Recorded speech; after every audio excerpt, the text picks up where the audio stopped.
Okay, welcome, welcome, welcome. Welcome to Cruising on the Edge. I'm Carol Cruz and I'm your host. And tonight's episode is going to be powerful, it is going to be personal, and it's going to be rooted in truth. I'm joined here by my best friend. Awesome. I'm so excited, as you can see. I'm also just getting over a cold, so sorry for the sinus issues. But yes, my good friend, advocate, and best selling author and movement builder, now politician, getting into the yeah, yeah, getting back to your roots, okay, is Ryan Hampton. And Ryan and I go way back. We were like first met in person back at Mobilize Recovery 2018, 2019, right before the COVID hit. And we stood alongside with many people across the nation, right? Changers, movers, advocates, bestsellers, just people on Shakers. it up. We're shaking it up, especially perfect place, Vegas. No, Yeah. Vegas. All right, and we were just putting out narratives around addiction, treatment, and recovery, advocacy, movement, everything that you can think of. And tonight's episode, is going to take us a little bit further into what Ryan's been doing and what we've been doing together as a nation, trying to still combat this opioid crisis, the fentanyl crisis, and so on and so forth.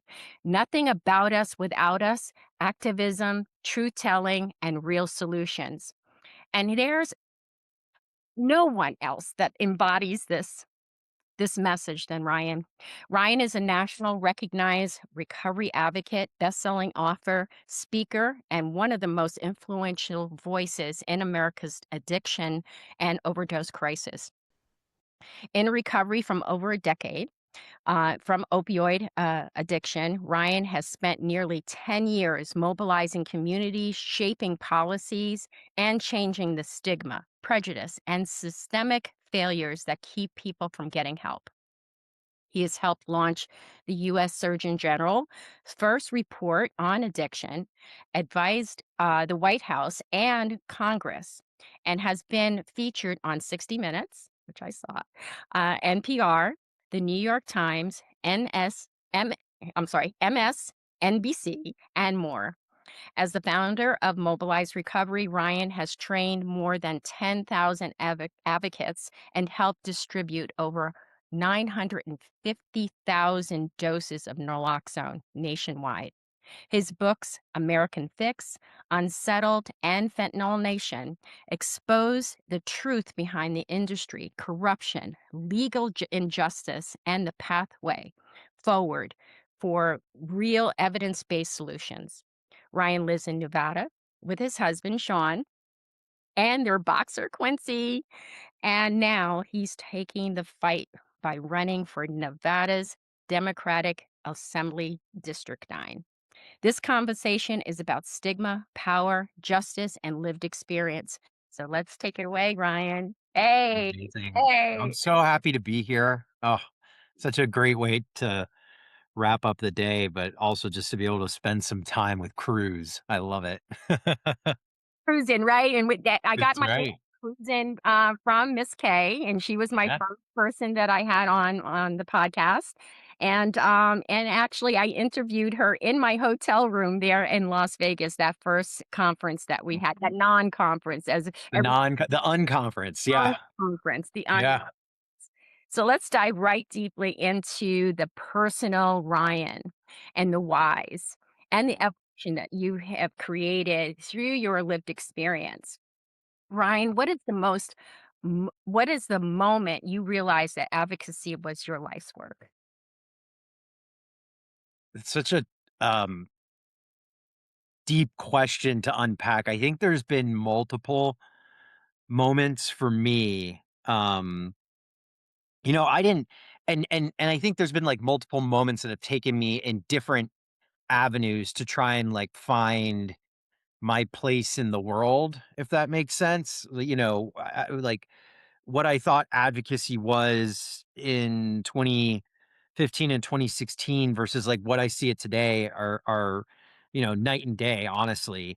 Um, I if I had to pinpoint one moment, I would say it was in living and sober living, um, spring of end of winter, beginning of spring 2016.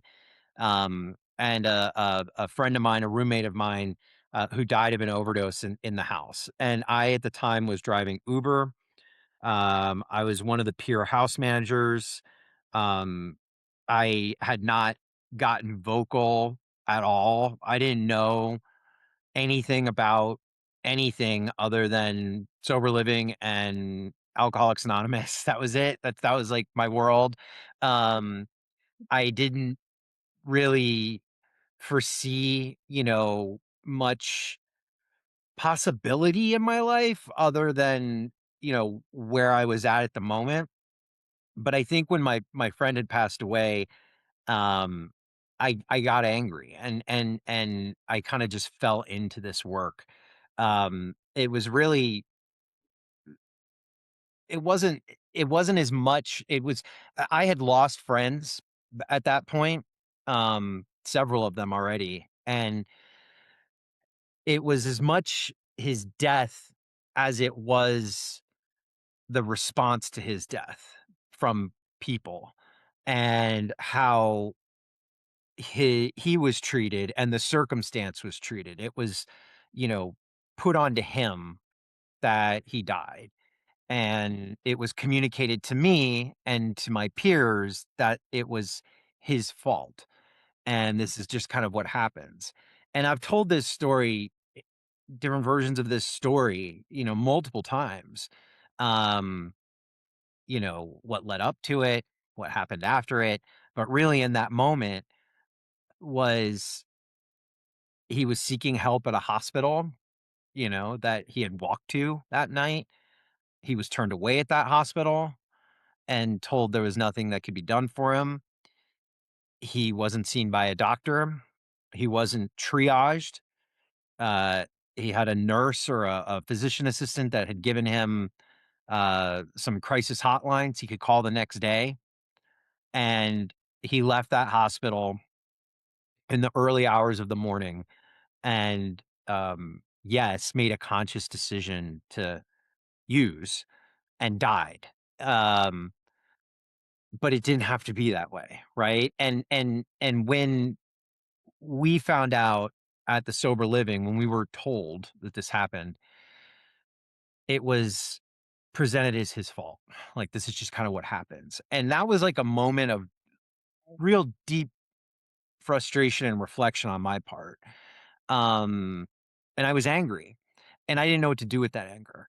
And so the way that I processed was like many of us, right? Searching for answers and searching for others that felt the same way that I did. And that was really the beginning of, I think, finding my own footing initially as to what I could do to prevent another situation like what happened with Nick. Um, I will say though, like looking back now, 2025 going into 2026 versus 2016, the landscape's different, the people are different. Um, the challenges that we face are different. My, understanding of movement building, my understanding of what's most important has changed. I really did feel like I was on an island at that point, and in many respects I was, because it didn't feel like, and I was living in Southern California at the time, it didn't feel like there were many people doing this work. But, now I see there are a lot of people who are doing it or want to do it. And I've learned along the way that you can't do anything by yourself. And I tried in the beginning. For me, it was, I'm going to do this come hell or high water, and I'm going to change this. And I'm going to like, I don't care what anybody says, like, this is what needs to happen. And I understand that that's not how change happens. It's just Right. not, you know? Um, and, and I've also learned that it's important to bring other people into the fold because while trying to do good, you don't want to do more harm, you know? And sometimes there's unintended harm that is caused when you look through things just through the lens of your own experience. It needs to be a collective experience of many. Um, so I think in that respect, like my view has changed, and certainly how I, try to put, these principles ahead of the work that we do at Mobilize Recovery. And when I meet new people who are doing this work, and I see it a lot, and it's interesting because I've like, been studying movements in the last, particularly heavily of the last 5 years. And this is not an uncommon story, right? Like you can look at the civil rights movement, you can look at the suffrage movement, you could look at the LGBT movement, and like there is an evolution of people in it, right? Where we all kind of end up at the same point at the end in terms of like this aha. Brings us to that place of passion and purpose and Yeah. drives us. That is what the movement that I saw when I witnessed and because you were the first platform. My first platform was with Greg Williams over the Anonymous People. Oh yeah. Yeah. Yeah. We started here in Connecticut, and I felt like I had had blinders on for such a long time because I came through the one way, 12-step programming and outpatient program, things like that, a woman and child program. And I literally, it opened the whole scale of, wow, there is so many change agents out here. We were calling them change agents then, right? And this movement that it just lit me up like this, what I'm doing right now, this podcasting. This is just another step towards getting that information out there, getting people like yourself out there with your story. But thank you. Keep going. Yeah, it's a journey, and it's one that like I'm grateful to be on every day. I still pinch myself, when I wake up in the morning. Um, that, first and foremost, like my own recovery and how I feel about myself these days, versus how I felt about myself, even 7 or 8 years ago, while I was in recovery, like I mean, there's been a process of change, but I would say that like the best part of all of it, right, is yes, we have, I think, been able to make some incremental difference. We have been able to engage, and I use we because it's like all of us. We have been able to engage new people into this. There are people that I hope go on and do bigger and better things than me or Mobilize Recovery or anybody else has been able to do. But I think at the core of it, like it has connected, it has grounded me and connected me to people that I never in a million years would have thought would have been so important in my own life, right? Like it's given a purpose to why I'm here, on this planet. And sometimes I have to like get that granular and simple with it. Is it's just that connection because as you know, this work can be very frustrating sometimes. And sometimes you'll wake up and be like, why am I doing this? But it's the people that I get to work with and that I get to call friends today that I've met through this process that really makes this all worth the while. And also every single one of them, I want to make this one point and then we'll go. I know you have a whole book of So we're questions gonna probably to think of all ask, the questions. but I think that like it's really important for us to, and this has been important to me in my journey, particularly just in like the last 3 years, to recognize that every good person or good thing, I don't want to say bad person or bad thing, but other experience or other thing that's come into our life has come in like there is something that we can take from it, right? And it is okay to sit in whatever that moment is and whatever that experience is and to like bless it and thank it for being a part of like who you are today, and every person that I've been able to come into contact with has taught me just as much as I hope I have offered to them. I would not be the person I am today, or the Advocate Mobilize Recovery wouldn't be the organization it is if we didn't remain teachable and kind of stay like this, ever evolving sponge. Um, because we don't, and I don't know Mhm. everything, and it's impossible for any human to. And anybody who says they do know everything and they have the solution is full of shit, you know, in my opinion, Yeah, and we realize how, we a lot of us were in siloed, we were siloed during especially during COVID, and we're gonna bring up some things around that and the work that you were doing in regards to Purdue Pharma. Yeah.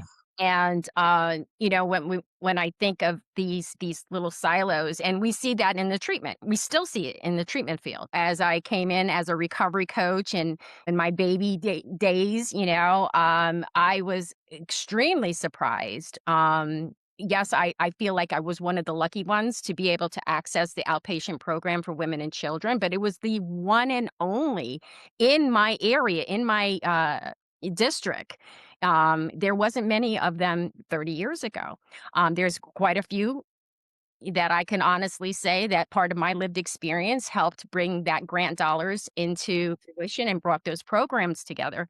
But you mentioned a lot of things about your early recovery. So my next question is like, thinking back at your younger self when you were in active addiction, what do you wish that people really understood about you then? Oh my gosh. Oh, um, well, I well, I'm gonna answer that question and then I have a little short story to tell with it. There's a lot of things I wish I would have Get your cup understood. of coffee, folks, or Yeah. I water. wish I would have understood myself, right? At then. And I didn't understand myself in active addiction and in early recovery. I was in severe denial, in the closet mode about being gay for the majority of my life, right? The majority, like all of my young adult life, pretty much going into like my early 30s, and I, f- not that I feel, I know that that did have a role in what transpired in my life in my 20s, right? And there was a significant amount of trauma, and particularly around sexual trauma as a youth, right? That a young person that I'd never talked about. And when I was able to let that go, right? When I was able to let that go in terms of being like coming out, being who I am, and I learned that the biggest fight that I was having was with myself in those days, right? Of course, it was a different time, right? Like in the 90s and the 2000s, it wasn't as popular or well accepted to come out as an LGBT, QIA plus person. But when I did, I was at a little bit more in a safe spot. It I if I had to like point to a moment where, like, things really started to change for me, personally, I'm not talking about advocacy now, I'm just talking about, like, Ryan, right? Like, the human Ryan. It was then. It was when I was like, "You know what? This is who I am, and I'm not gonna hide this anymore from anybody," and either and these were all things that I was, like, telling myself in the early days. It was like, "If you're my friend, but now you're not my friend, that's okay," Credit because saving, right? yeah, like if you have a problem with this, that's your problem, not my problem. So that I wish people would have known that, Ryan, because I also feel like to if I could go back and live my life, like I think about it all the time. Like if I could go back to high school and like live my life as like an openly proud LGBT person who people loved regardless of that of my identity, I'm not so sure, like, what would have happened going forward, you know what I mean? Like, and I know we can't turn back time, but, like, that is something that, sits heavy on me and also guides kind of what we do today. Like, I'll say that, like, one of my big frustrations with what's going on in this current political environment we have right now is it's like we have this huge acknowledgement we've got a youth mental health crisis, right? We've got this huge acknowledgement that young people are dying of overdoses at a higher rate than the rest of the population. And then at the same breath, like we're not talking about how like the leaders of the free world are telling these kids they don't matter or exist, and we're strict. They want to take our health care. They want to take our marriages. They want to take our sense of identity and they want to, make us, they want to, they want me to be that Ryan who was like so afraid and scared and not think that we're going to have an adverse outcome from that. And it's like, we're looking down the barrel of like suicides and substance use problems and domestic abuse and sex trafficking and all these things are as a result of what these assholes are saying that we don't matter. So now I'll go back to the quick story really quick. I was so afraid of and this isn't a story I've shared too much, but I'm going to share here on And it your podcast.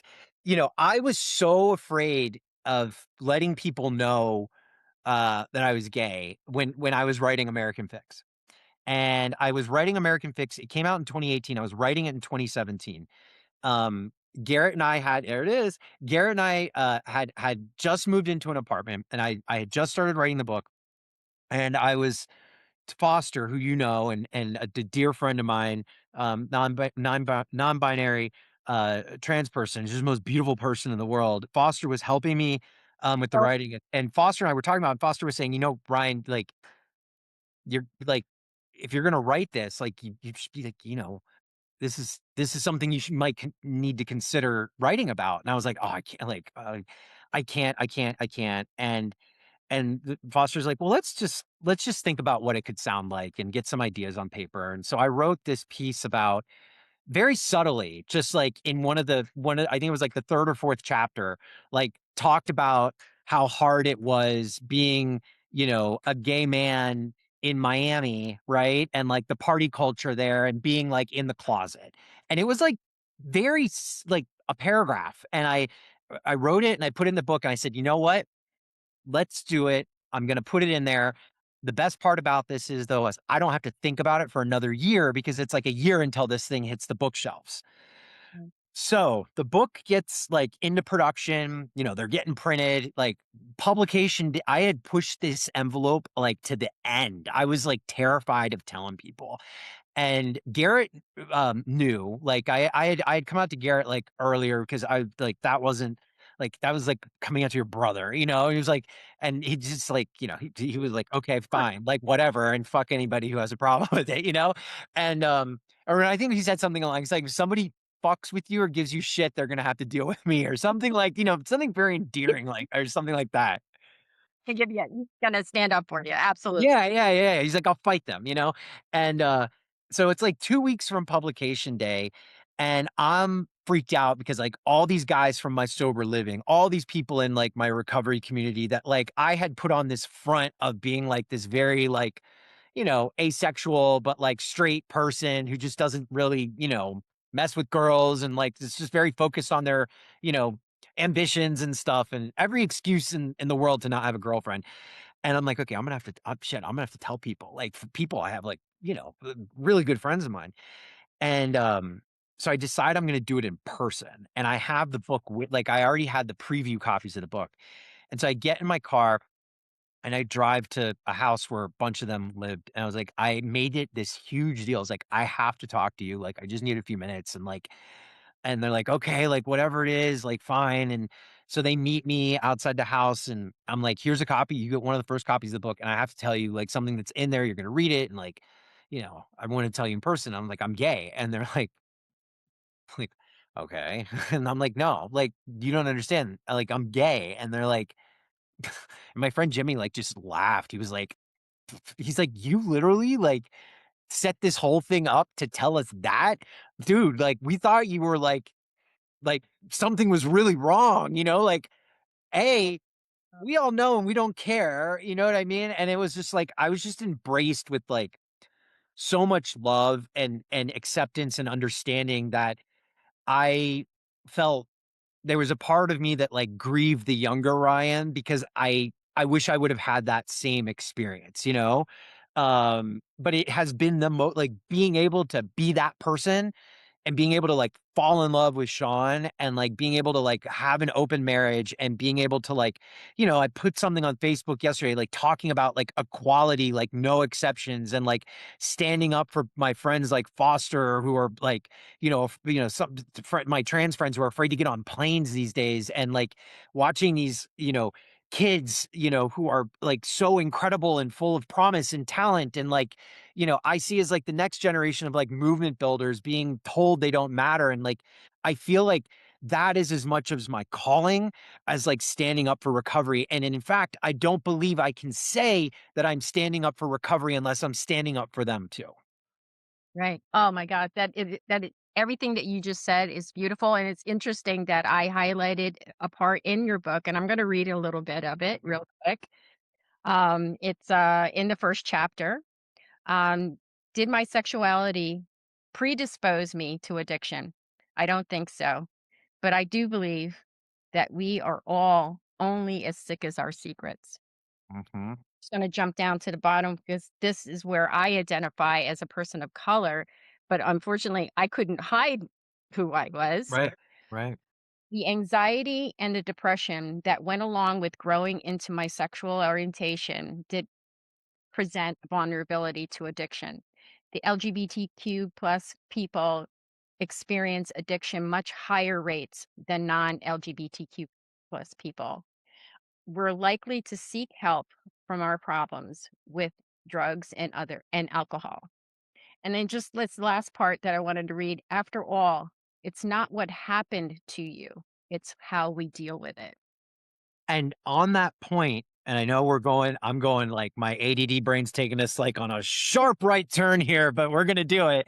Free. I That's it. I wanna say, like, part of my frustration and, like and what it we're not and it's not just, like I know, like, what's coming down with the Trump administration and what, MAGA extremists are trying to do, and, like but this is a problem that way predates, like, Donald Trump. Like, it was happening I mean, when I went to treatment, Obama was president, right? And, like, I the lack of specialty and the word we'll use, right, Carol, is culturally competent care for the LGBTQIA plus community is mind-boggling. Now, and let me I will and people will say, "Yeah, but, like, treatment is treatment, right? Like, addiction treatment is addiction treatment." No, it's not. Like, when I was thrown into an addiction treatment facility multiple times where, I was very at my most vulnerable, had been harmed, and I finally felt I remember one time in the late 2000s, I think it was like 2009, I remember, like, this feeling of relief the first day I walked into treatment. I can remember putting my head down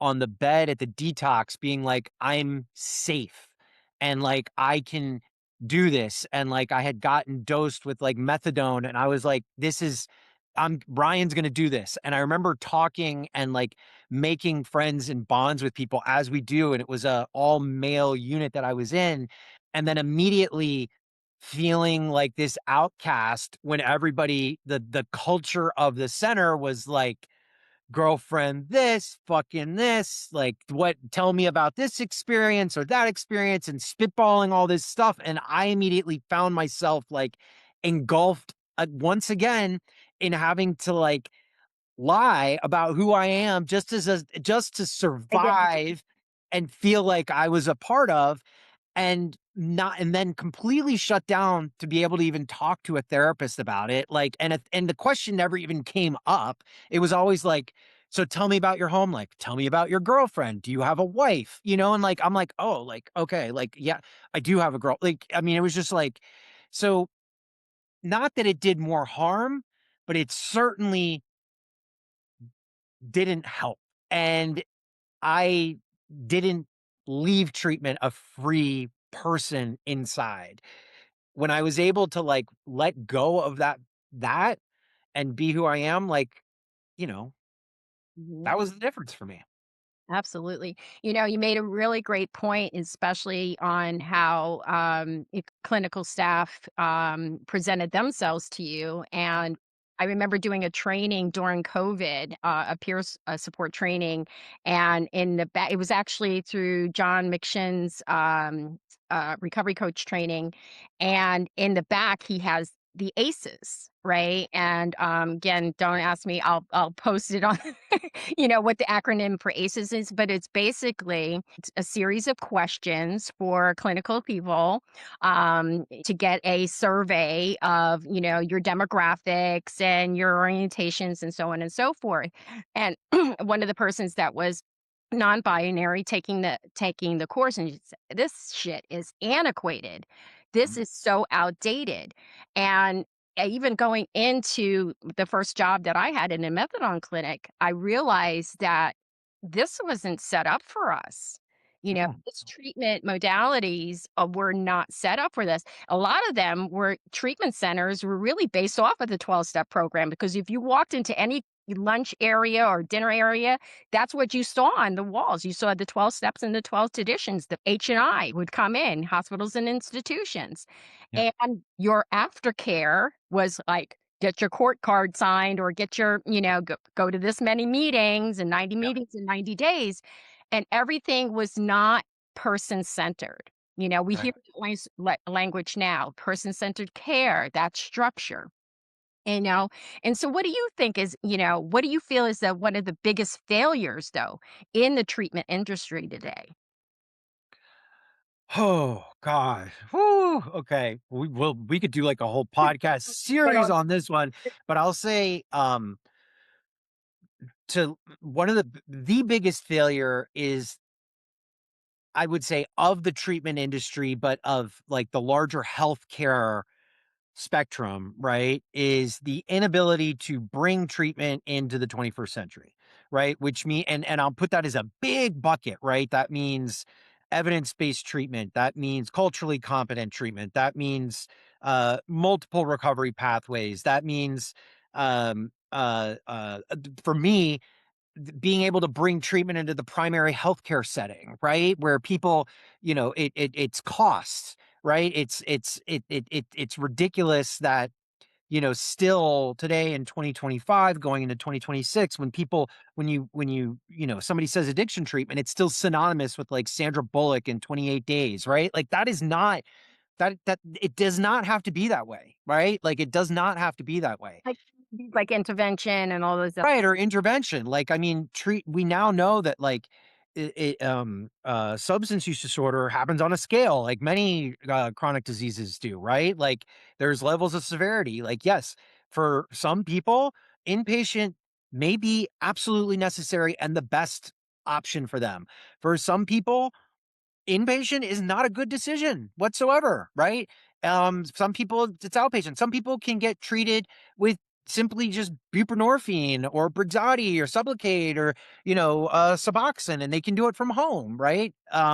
So I think the biggest failure there's a lot of failures and there's also a lot of progress like in the treatment paradigm, but I would say the failure exists on the healthcare system and I think society for failing to recognize the multiple paths to treatment that exist and how low those barriers could be. It really is when profit seeped in and kind of made it this model that's not necessarily based on evidence at all. It's based on what insurance will pay for, and it's based on money. Um, that's where the biggest failure exists because, like, I think that people are like, how do we really make a big change here? I'm like, how you make a big change? It's like you get screenings in primary care offices and you get doctors trained up so that you could treat addiction in a primary care setting, or certainly not having to like refer them to somewhere that's going to cost $10,000 a month or 20,000 or $30,000 a month. I mean, that's just crazy. Yeah, no, again, such great points, because when I think about um, the models that they've produced, and some of them, I was just talking to somebody yesterday about daytop, you Oh my know, God. the daytop experience, put this person in the middle with a paper behind them that says stupid or something, some Yeah. degrade name, Yeah. have everybody, all their peers, literally attack them. And there's the counselor just sitting back and just, observing. Well, Mhm. I don't need someone to observe me like in a petri dish and see what grows out of that. What I need is that person-centered care, but I need you to not put me in a cookie cutter, because my experience as a wasn't the first time, back in '89 when I first went to my first treatment center, but I also too was coming off of heroin and it was giving nothing, 0, nothing. Oh, they wouldn't even give me an aspirin, Yeah. that was a 10-day detox in Paterson, New Jersey. So, we know that um as people are coming into these spaces, we're seeing now like there's in-home care recovery, but that's still a private agency that does It's that. a privileged agency, right? So it's like there's a certain level of degrees there's certain degrees of Sure. privilege required to be treated in the United States. But that's also sadly so true for healthcare in general, right? Like your ability to live a healthy life depends on how privileged you are to receive the care that you deserve and the care that should be a God-given right, in my opinion, you know? And it also too, being in an outpatient program, I wasn't given medication. I was told, it secretly, oh, she's must be medicating, looking for seeking. She's seeking medication. Later, I realized it was because of my ethnic Of background. course it was, because you're talking about what, 1989? Okay, so we know when 1989 was and what was going on then, but you wanna I mean, and I explore some of this in my 3rd book, Fentanyl Nation. You wanna go back to, like, the '70s when we had all these dudes coming back from Vietnam. Nixon was like, "Get them all on methadone," like, immediately. Like, everybody gets on methadone. Like, Nixon gets, a bad rap, as he should, for the war on drugs, but the initial phases of it was actually to treat Vietnam vets that were coming home, and was like, "Get those they're not addicts. Yeah. They're our fighters, they're our heroes. Get them on methadone," right? But when it comes to folks like you that look like you, Carol, it was like, "Nope, nope, Yep. nope, Yep. Go out there and suffer it as your friend did. yep, Even though it was a different time, he's a different person, but at the same time as we're not treated like cancer patients or persons with a heart disease or diabetes, right? We're giving like a, 5-day treatment, and then kicked out the door. yep, That's what I hear in the crisis call center. It's last night I had someone who was looking just to get into a warming center. I couldn't even get him into a warming center that was open because they were all closed or all full, and it's just ridiculous, and he was 40 days sober, mhm, and that's the heartache, is that when people are actually trying, they are witnessing and, acknowledging that, "Yes, I have a problem, but I need help. I can't yeah, do this alone. We cannot yeah, do this alone. We need this together." So I'm gonna kinda keep moving on because I know you have yes, some appointments after this, but I wanna really dive into the work that you did, during COVID yeah. with Purdue Pharma. And, as a victim representative in the Purdue Pharma bankruptcy, what shocked you the most from the inside? Oh my gosh. Well, so much shocked me, but I'd say like the biggest frustration and what I was most surprised by and I'd written about extensively was just how the disconnect between people and government and where priorities laid. So the I went into the process thinking that government, being the federal government and state governments represented by the US Department of Justice and their and state attorneys generals, were looking out for people's best interests. And that could have been further from the truth. If people's best interests meant a paycheck to their government, whether that be state or federal, to spend as they see fit, then yeah, you could say they were looking out for people's interests. But when it came to, my fight the whole time was I'd say the same thing I've been saying for, 7 years, 6 years now. Um, the money, I think every single penny from that bankruptcy, at least, should have gone to individuals who were harmed by the company. Because that's how bankruptcy goes, is like those most harmed get paid out the most and get paid out first. But the governments stepped in, and you're talking about, 50 government, 50 states plus the federal government stepping in, each having their own claim, saying, no, we represent the people, and, our costs are more important than, payments to them because we're the ones who paid, lost money in Medicaid. We're the ones who pay for the cops. We're the ones who covered the hospital bills and all this bullshit. So they made an administrative claim on behalf of people, but at the end of the day, the people who were actually harmed, got peanuts. So, and this was that was what surprised me the most because of the positions that a lot of these government actors took in front of, the cameras and the mic. Like they always said they were there fighting for the people.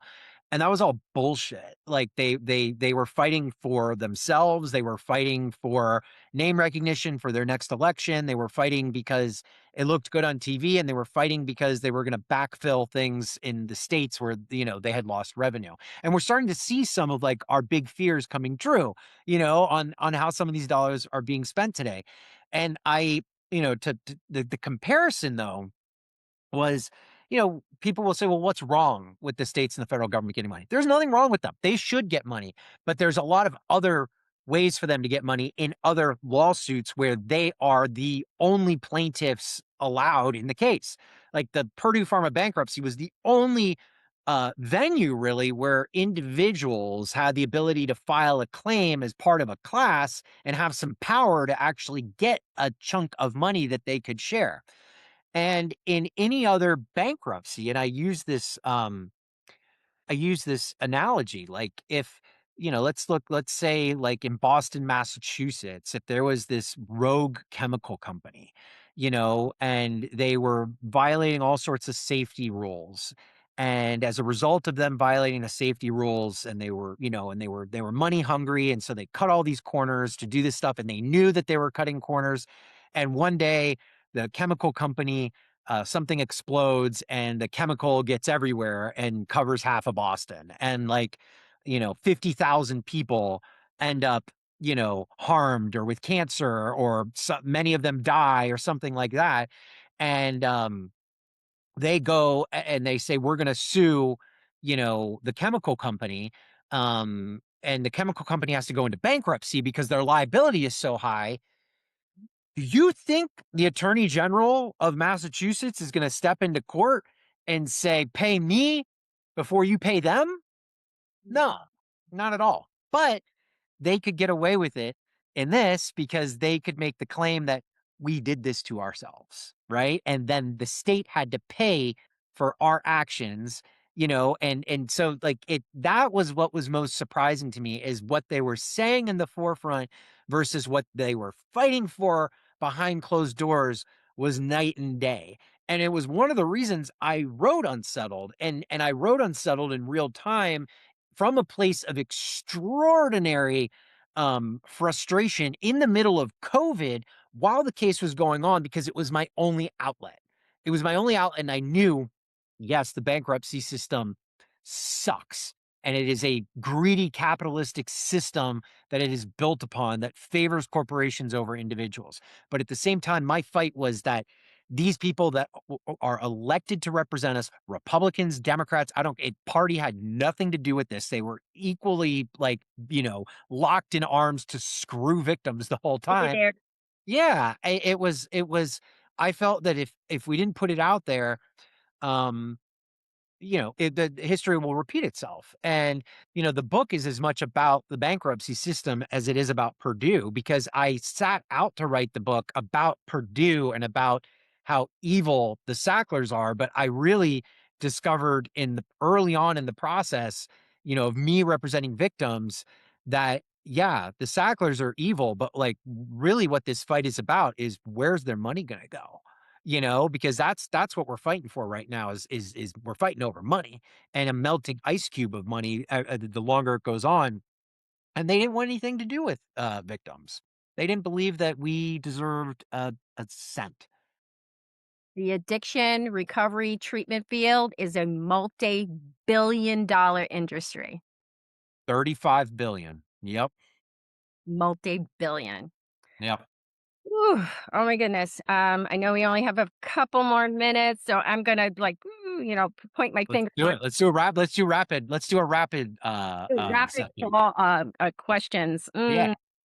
Where am I gonna go? I don't think I'm gonna get too much into your new endeavor and your campaign, but if you can wanna tap into that some of that, that would be Oh, one. I'll say I'm running in 2026. I lost in 2024.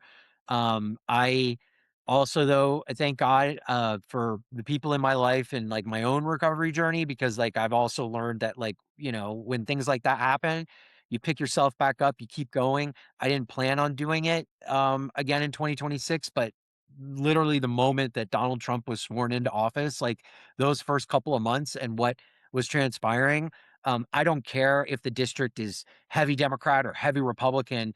I feel like if that's my way of resisting, right? Like I have, I have different, things that I believe I bring to the table, but I also think that each of us has a unique thing that we bring to this movement. And I just wasn't going to let that moment go by without standing. It's as much about fighting for what I believe in, but it's also equally about standing up and protecting what I believe this country is founded on, and making sure that like we're standing up for folks who don't have a voice in this process right now.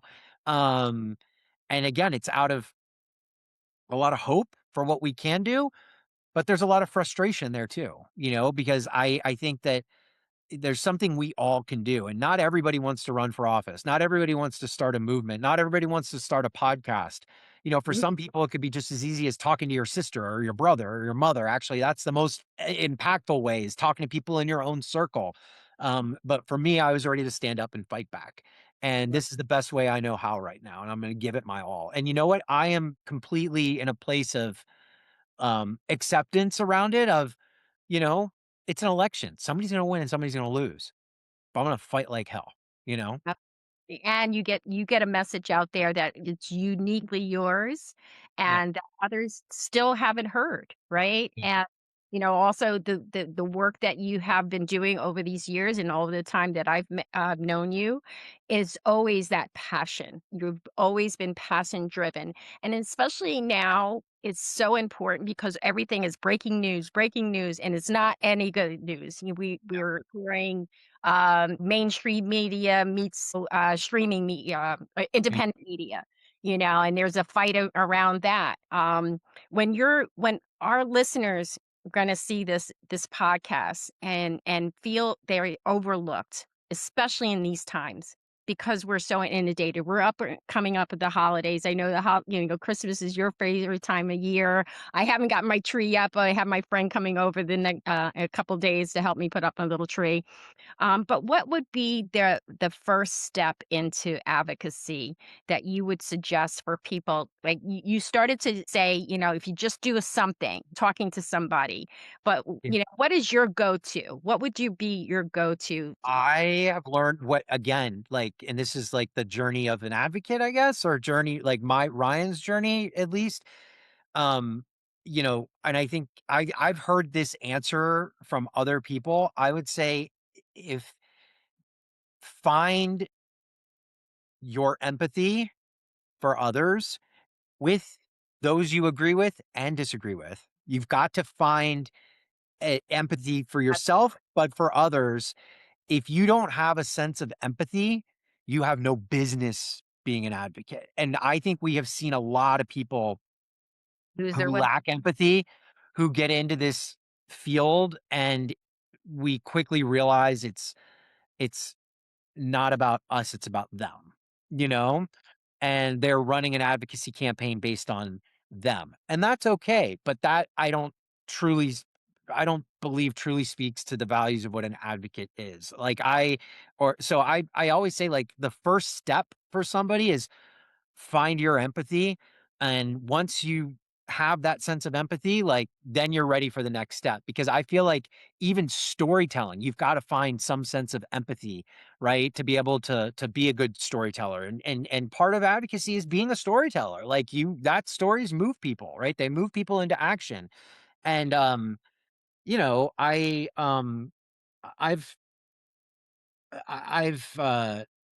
I've I've had to find my own. I find my own empathy in you know, I wake up every morning and try to try to put myself in someone else's shoes.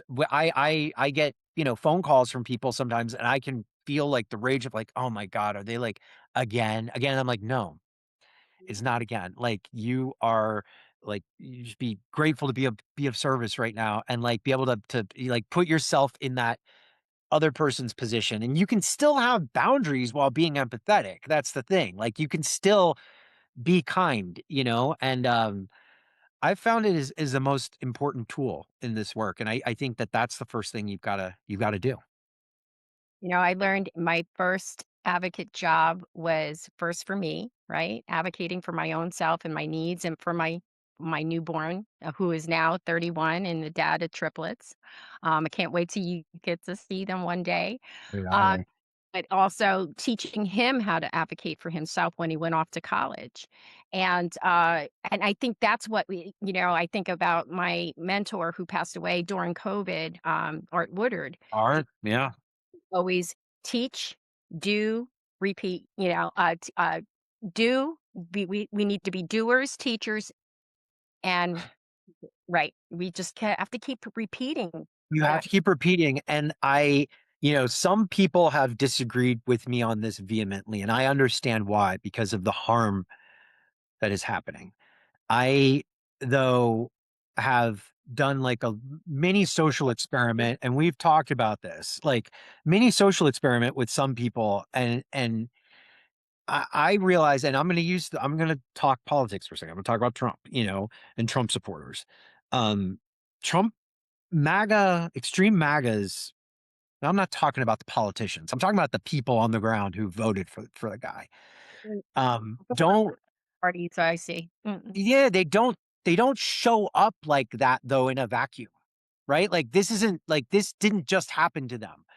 And when I have been curious about who they are and why, I have found there is a deep, just like me, just like you, just like many of us, a deep unresolved trauma and experience within them mm, that is unresolved. And you know, I can feel empathetic for that while still disagreeing and fighting against it, if that mhm, makes sense.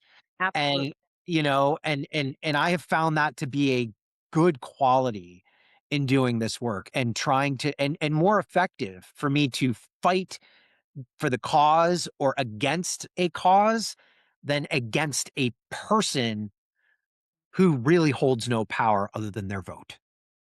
Absolutely. Oh my god, that was such a great ending to this conversation. I'm gonna definitely book you for another time next year. I'd love to.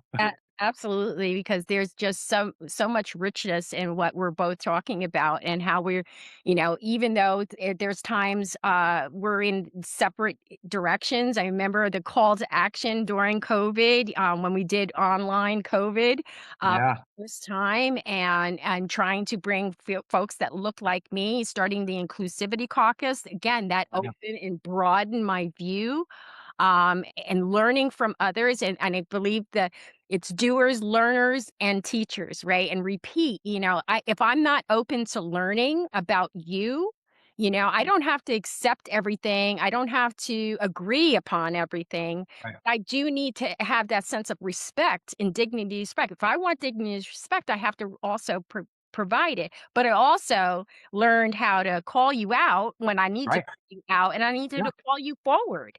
Right. And we've done that to each other, and I think that's what has bonded our relationship over these last years, and such respect and love that I have for you and for Sean. Sean, Oh, well, likewise. I miss Yeah.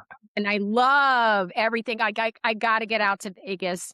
I'm Well, we have a bedroom for you here, so you come anytime and we'll do We'll do the next podcast here at the house. Oh, that would be great. Yeah. Decide whether I wanna go to Vegas or I wanna go to New Orleans for my 63rd birthday in February, so I You figure know? that out. But, I wanna thank you, Ryan, for your honesty, for your passion, for your drive, and again, I wanna thank everybody for listening today, and yay, you know what? If we're ever on the edge, come see Ryan, come see me. We are here for you. We will help you to advocate. We are here to show up and support you in any walk of your recovery, your whatever part of the world that you're in. Please, please, please reach out to someone, especially during these holidays. Don't be alone. Again, I want to thank everyone. Thank you so much on Cruising on the Edge. I'm your host, Carol Cruz. Thank you so much. Love you. Love you. Mwah.